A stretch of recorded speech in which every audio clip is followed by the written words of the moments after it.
When certain politicians and the media use the term muscular liberalism, that's just another word for racism and Islamophobia. This stance on Islam has led them into primary schools to ascertain why young girls wear the hijab, as it could be interpreted as a sexualization of these young girls. I say shame on OFSTED for victimizing young girls, for choosing to wear religious articles of clothing. There is no such measure made for other religions or other articles of religious wear. This stance has other ramifications. It signals to the British public and emboldens groups such as EDL, BNP and other fascist and racist groups that women are oppressed by Islam, are made insubordinate to the men that supposedly forced them to wear it, and that it is the job of the British state to liberate us. We reject this imperialistic saviour thinking.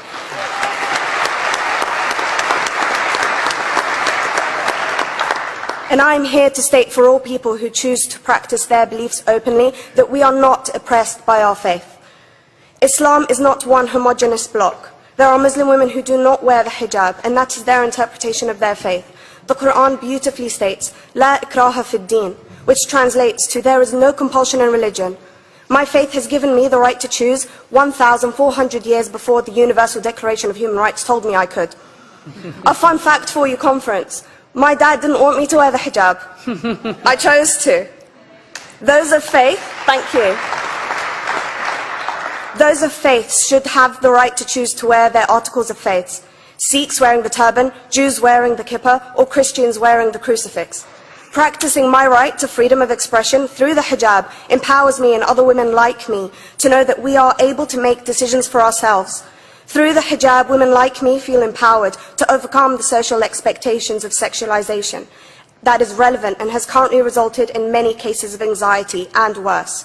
I can speak for myself and others like me. At school, I was able to focus more on the thoughts that were running through my mind than how good I looked to the world. The NUT has supported a woman's right to choose when it comes to pregnancy. I want conference to support my right to wear the hijab.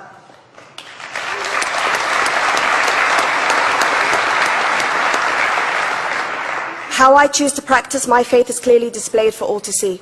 This makes me the target of hate crime.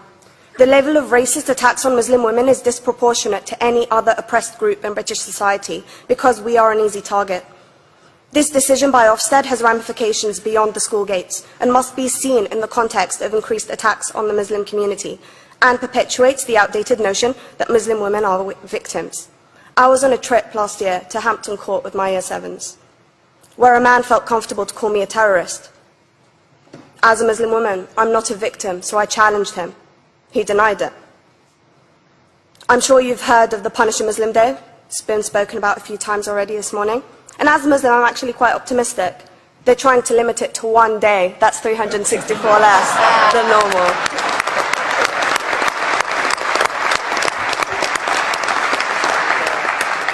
But let's be clear, conference. Islamophobia and other forms of racism affects non-Muslims too. If we don't challenge this stance as a collective, we may turn into a society like France, where women are forced by the law to choose between their faith and their education, their faith and their right to work in the public sector, their faith and their right to enjoy a day out by the seaside with their families. I want to end by stating that I came to this country as an 8-year-old refugee. We are Palestinians, forced out of our land in 1948. We lived in third world conditions, similar to those in Calais for 60 years. Here, I received the support I needed to study law at university and become a secondary school citizenship and PSHE teacher and a school rep. An injury to one is an injury to all, and I want to thank the Union for its stance on all oppressed groups, in particular mine, Palestine. Thank you, Conference. Thank you, Latifa.